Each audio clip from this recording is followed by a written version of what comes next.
Hey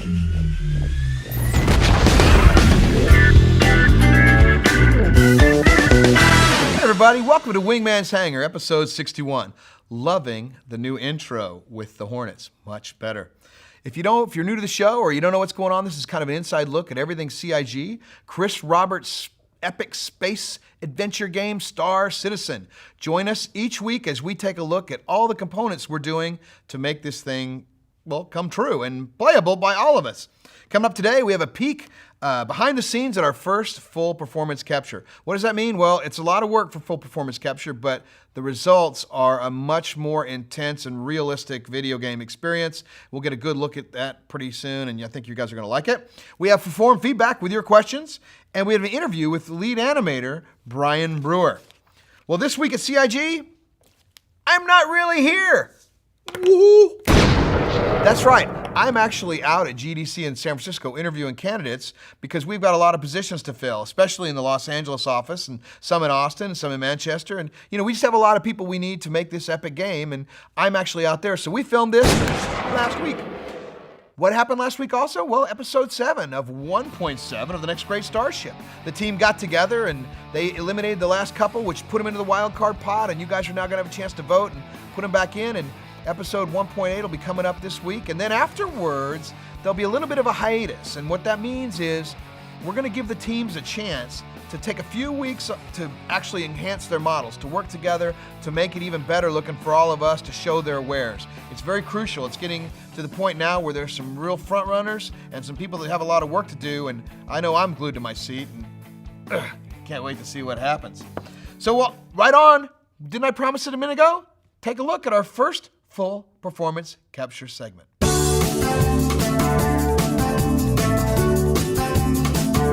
Okay, here we go, guys. Quad please. This is X-Ray 015 Alpha, take 1.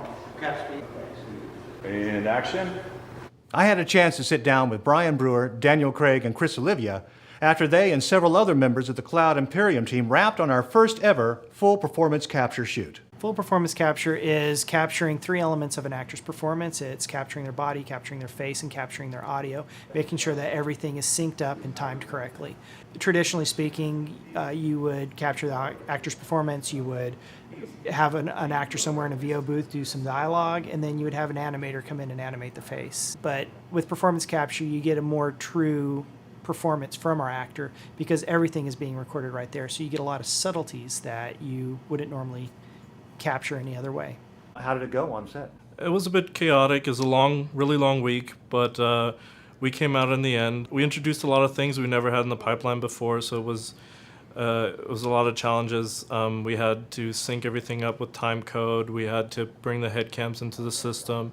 But we got it all figured out in the end, and we got some good stuff. We got all the actors together, and I've been going through the data in the last week, and it's looking very good and nice and clean. Chief Visual Officer Chris Olivia stepped in as the director for this test shoot. So Chris, your job was to direct the actors on set to get a performance from them. Right. How do you think that relates to film production versus motion capture production?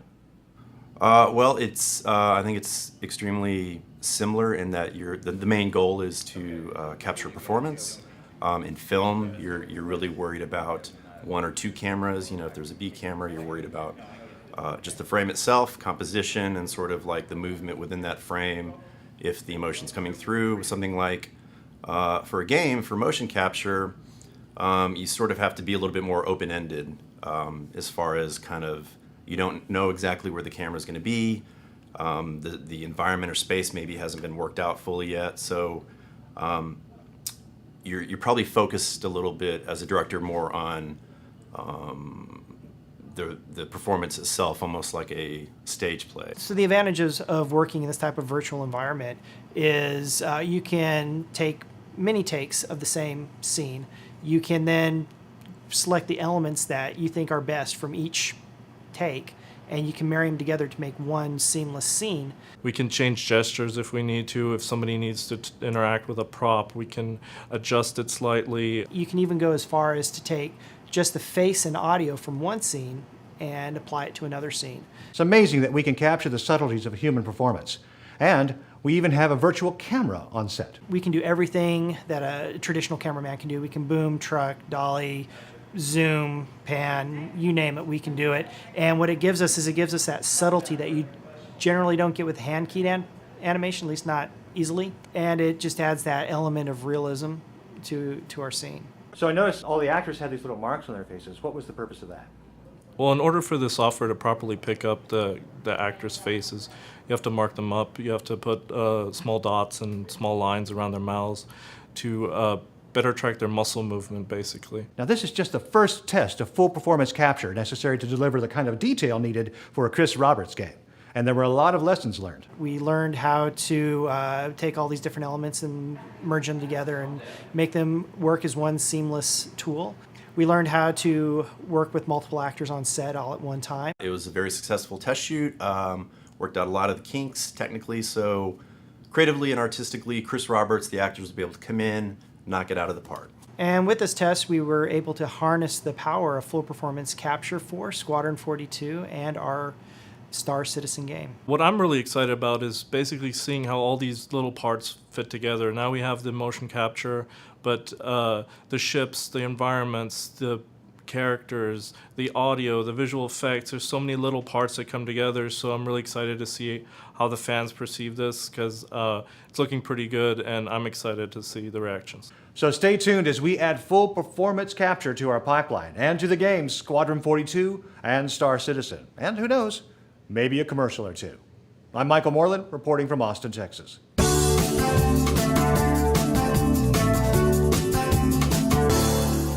And now it's time for Feedback.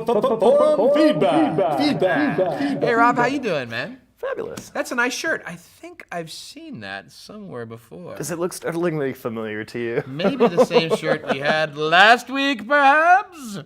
Well, let's get right to it, but we don't have the same questions as last week. So, from Pippi, can we get an update on the female avatar progress? Big question. It is, Very it important is. question. So, the situation with the female, as of right now, the model is pretty much finished and has been approved. They're working on her RSI spacesuit right now. And then we're going to be handing her off to Bryan and his crew to get motion capture and all the animations in it. And hair and all the other stuff. Hair, woo, hair. Yeah, to make it good. So it's coming. It's just not there yet. So let's go back to our old ways. When is it coming? Soon. From Felix, can you give more details on how autopilot will work? For example, how far will you have to be from other objects or others to activate it? And will follow waypoints trade lanes or just go directly from A to B? So let's do the second question first All right, on that one. sure. So autopilot is going to be your wing commander style, Privateer style, strike freelancer, commander, yep. any of those, where there's a set of nav points on your map and you can autopilot to one of them from any location, but you have to be aimed at a specific waypoint. Sure. You will be able to eventually put pins in your map for your own waypoints. Okay. But generally you're following established trade lanes. As far as the disengage distance, that's one of those things we'll figure out as we play the game. I mean, you do need to be out of combat to autopilot, but we don't know exactly how far you need to be yet. All right, fair enough. That's one of those things that to be determined with the help of the audience as they get in there and help us test that. Absolutely. From Kazuk, will the NPCs be modeled to follow player trends with what ships and equipment they select, or will the behavior be independent of what's popular with players? NPCs are individuals. That's one of the things we're really stressing is And that that's they have their own goals and their own careers just like the players. Their own do. AI, which we looked at last week, Which right? we did look at Yep, last yep. week. So yeah, what they're going to look for is the ships that they need to do their jobs, just like players do. Now, of course, in the case of people who have, that just have ships because they need them to travel, there may be some sort of trend following there because the ships that are most popular will be manufactured the most. So Gotcha. some NPCs will look like they're following trends that the players set, but generally they'll just do their jobs. So the ships will kind of be whatever role that character, that NPC has, that's the kind of ship they're I'm a going to. freelancer? I'm in a freelancer, probably. There you go. From freelancer, flying a freelancer. Who knew? From Rogue, will the mass of cargo, ammunition, etc. affect the handling of the ships? That one's a gimme. Yes, sir. You will, right? It's physics. If it's physics, Chris cares about it.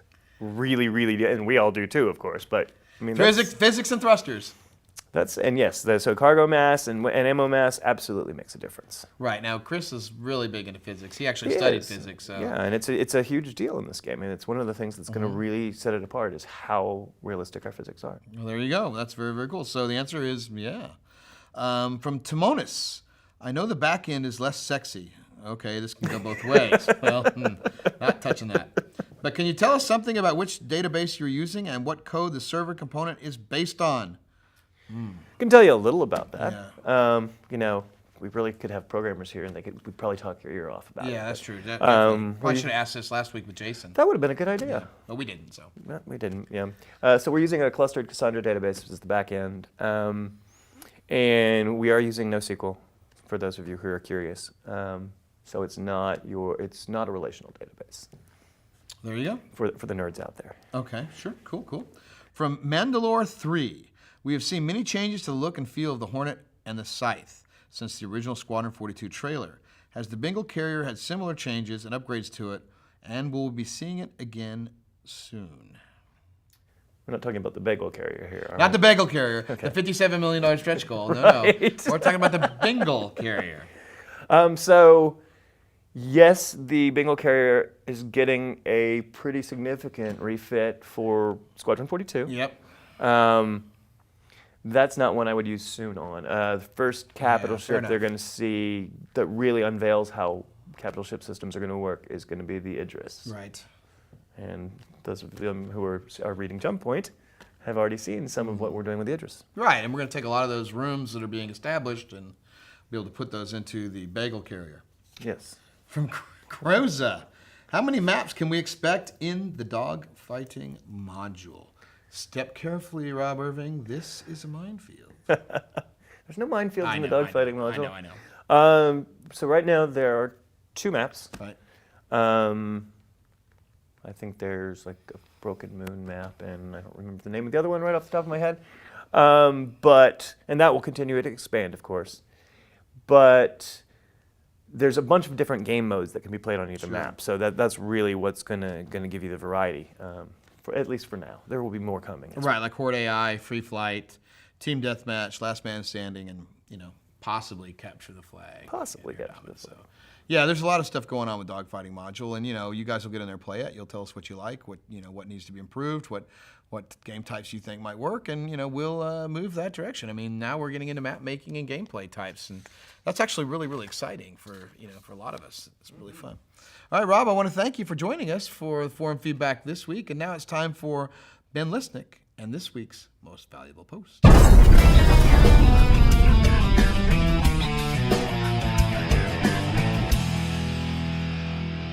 Hey everyone, welcome to MVP, Most Valuable Post. I'm Community Manager Ben Lesnick, and I'm here to tell you what the best post on the RSI forums was this week. And today I'm joined by Mr. William Lewis, our lead moderator. Hey, how's it going? Now, why don't you do the honors this week? Who stood out?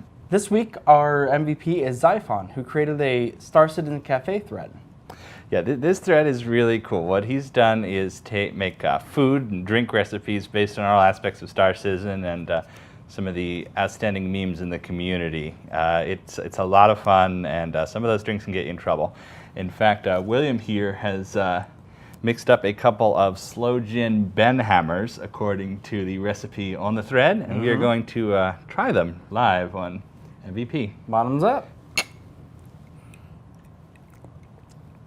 Excellent. Not too bad, actually. Thanks, Xyphon. Thank You're you our much. most valuable poster.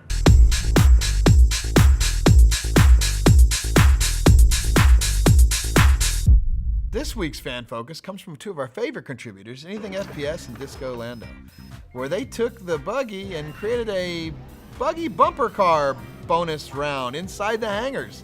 Take a look at this as they zoom around and race their buggies through all these different iterations of the hangar. We're looking forward to what everybody else can do when those tools are released. Nice job, Disco and AnythingFPS. It's always good to see a little buggy racing every now and then. So hey everybody, look who we got here. We got Bryan. How you doing, buddy? Doing good. Yeah? So you're here today to talk about full performance capture. Yeah, we did our first shoot the other week. 4 actors, fully suited up, helmet cams to capture their face. got them marketed up using our OptiTrack system, recorded audio. It was quite the ordeal. Now it's a little different. I mean, before people have done games. This is kind of new. It's just started catching on in the industry. But before, you would capture like audio in a vocal booth. You'd capture movement on a sound stage, and then you sometimes, if you chose to, you'd capture facial animations either in a vocal booth. Well, most of the time at the same time you're capturing vocals. So, but this is completely different. So, explain what this all means. When you say you have 4 actors, what does that mean? Well, we have 4 actors on stage, and they're playing off of each other, kind of like a stage performance. Exactly. And we're capturing all the elements of the performance all at one time, like you said in the olden days. Yeah, like last year. Like last year. You did everything separate, and then you kind of had to stick them all together in game, and there's kind of this, what do you call it, disattachment? Yeah, detached. I mean, you could literally, like, a lot of times eye lines wouldn't match up or something of that nature. Yeah, the face expressions and the audio and the body motions never quite fit together. With full performance capture, you're capturing the face, you're capturing the audio, and you're capturing the body movement all at the same time. So it looks much more real and contained and feels correct. And you're right, it is sort of shot like a play or like a movie. It's a much more solid performance. They've done it on games like the Uncharted series, Last of Us, other Red Dead Redemption, I believe. Some of the Rockstar stuff has done it. Yeah, I don't know about that game, as I haven't looked behind the scenes, but yeah, definitely. Yeah, it does. Yeah, they did. But I mean, it's a little different. I think they did a lot less of what we're doing now. You've brought some props here. What have you brought to show us today? Well, right here, I've got, I've showed this before. This is our OptiTrack Prime 41 camera. Right, which the audience kind of, wow, that's actually. It's a robust little camera. What's the resolution on these things? It's, that's a good question. I should have reviewed my little You should have reviewed? It shoots 120 frames a second. Wow. Hey, Rob, want to take a look? It's not expensive at all. No. How many of those do we have? We have 36? Yeah, we have 32 Prime 41s, and we have 2 Prime 17s. Prime 17s are motion capture cameras, but they're the last generation motion capture. They have a wider angle, and we use them for capturing reference, because these cameras also double as reference cameras if we decide they shoot black and white, as opposed to just shooting IR. So all these cameras, and is it the more cameras you have, the higher fidelity you get? Yeah, the more coverage you get, the less likely you're going to have occlusion from markers. Occlusion is when a marker that's on the actor gets hidden from the cameras, and the camera can't see it, so it can't. It has to guess where you're at, or doesn't make that move, or whatever. Yeah, then you have to go in and you have to fill in those little gaps. Let's say an actor's rolling around on the floor or something. Right, because that's a good point. The more cameras, the better coverage you have, the better the data is going to be, the quicker to clean up. Now, but what else do you have over there? I mean, that's for capturing the motion of the actor. What else do you have right now? What I have right here is the next generation of helmet cams from Mocap Design. Wow, look at that. If you remember, Daniel Craig was on a few episodes back, and he had the older version 1 helmet. This is the new version 2 helmet. It's a much nicer design. It's got a 720p camera mounted on the front. We put a little 32 gig SD card on the side, battery pack, plug it in. Everything's remote. Everything's captured right up here in the back of the camera. This worked incredibly well out on stage. Now that captures just the facial. Does it also capture audio, or is that separate? It does capture audio, but it's a low resolution audio. It's good for lining up with the performance that you're videotaping with the professional audio that's recorded. So right, the number of frame numbers or whatever you can get the name. Yeah. But you want to professionally mic an actor or have a boom operator come in. Absolutely. But no, this is incredible, and it's 3D printed. This is 3D printed? Most of the parts on there are 3D printed. This would be great as a Wingman's nose cam. You can flip that around on the outside, and then you can run around as Wingman. Yeah. Wingman doesn't run around.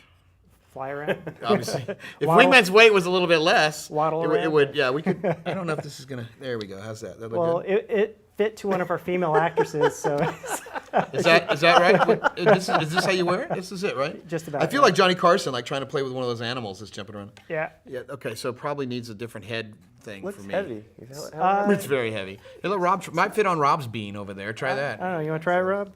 The actress who wore this, her name was Emmy, and she had a very small head. I haven't resized it. So. Well, I have a fairly small don't head have a as well. small I'm head- not sure small why it enough didn't head. fit Yeah, correctly. that's not gonna Are you fit on trying to pull it on? All right, so I don't feel like the only one who didn't No, need to try it on. we all have large melons. Yeah. And yeah, so, I get that. part of you capture the video, you capture all the stuff that goes on, but are there props involved in any of this kind of stuff, or Oh, you got me! I give up! We use props like this. This is normally they're called blue guns. They're used for military and police training. They're not real. They're made out of rubber. I decided to put an orange tip on it just because we were in a mall area. Because you're in Texas and you're driving around with that in your car. It's not looking good. So it's real weight. So you kind of get the actual, we marker it up. Here's the mocap markers, which I don't know how the cameras are picking this up, but if light is directly coming in, it's going to bounce right back out to the camera and Very cool. glow. But yeah, there you go. You can. That's pretty cool. Whoa, you're right. It's heavy. Yeah. So is this the actual weight of a proper gun? That is the actual weight. Wow, that's pretty cool. So when we build props for actors, anything that needs to have weight, we try to add weight to it. That way you get realistic motion. And if I'm floating in space, I can. That's cool. I like it. So it's appreciate you stopping by and giving us the. Were you happy, by the way, with the performance before we head out of this? Were you happy? Did you Did you think the test worked? Do we have a better understanding of what it's going to be? Because I think there's a lot of work to do. There is an amazing amount of work to do, and we were talking earlier. It was fraught with problems at the beginning. Right. Fought through them day one. Nothing worked. I mean, we couldn't even plug in a keyboard without finding out the USB on the keyboard was bent. All right. Why can't we One of plug those this days. in? Yeah. It's just one of those days, but I'm going to say by the second day, I mean, we had everything going, everything running. Actors were there performing. It turned out to be a really good shoot. But that's the idea, right? Is that that's what we do these tests for. You do test runs. Same thing we're doing with the dogfighting module, and we give them a Yeah. test run. And we don't just do test runs, too. So when we do these tests, we're actually trying to put out content. So Right. we are shooting commercials. We're doing test dialogue for Squadron 42. We're not just doing it to do it. We're trying to create Work in as content. much actual work as Yes. possible, so it's not throwaway. Exactly. That's fantastic. That's exactly what we need to be doing. Well, listen, I want to thank you for stopping by and bringing the props. Rob, thanks for stopping by. Oh, I'm supposed to look at this camera, not Rob, but okay, I'll look over here at that one. Sure. That's how professional we are here. I want to thank subscribers and pledgers for everything they do. Subscribers, you make all of this possible. Wingman's Hangar, Next Great Starship, all that is thanks to your generosity. We very much appreciate it. And speaking of generosity, well, you guys are amazing. Hey guys, I got something just came in. I wasn't sure. I opened it up, saw.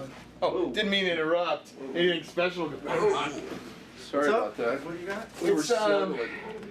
Apparently, this is from our friend GoTo, and he said he is sending.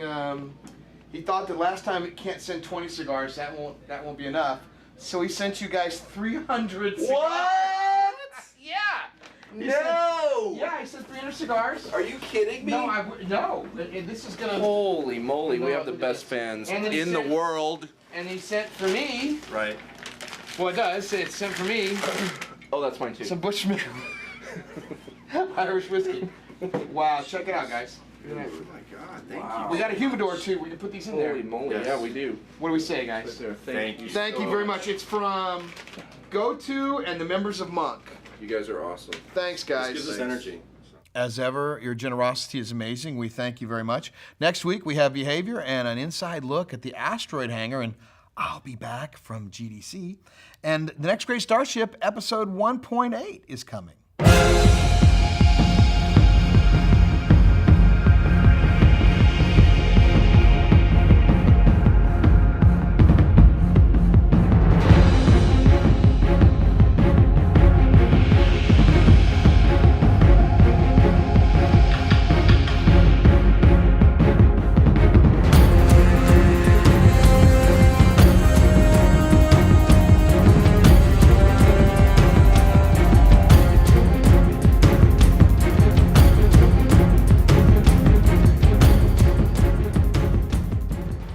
our YouTube channel. That way you get an email and you find out whenever anything's posted, like a 10 for the chairman or Inside CIG piece. You'll be alerted and you'll be the first one out there to find out what's going on inside CIG. So join that YouTube channel today. Subscribe. Submit your questions to the RSI forum. Get those questions in each week. We put something up on the forum to allow you to kind of put your questions out there for us to answer. Put them on there, get your questions in there, and your videos too. If they're really good, we'll get them on. And join us for Wingman's Hangover. Wingman's Hangover. This week, not sure we're doing it because I'm still, as I said, in San Francisco. If I do it, I'll be doing it on my laptop from my hotel room. I'll put something in the forums and let you guys know, or on chat roll, so we'll know. But usually it's 15 minutes after the show. It's kind of an informal look at what went on, and you guys can tell us what you liked and what you didn't like and how we can be better, because without your input, well, we'll keep wallowing in filth. So remember, if you want your stuff featured on Wingman's Hangar, send it in. We just might use it. Where are we going to see him, Bryan? In the verse.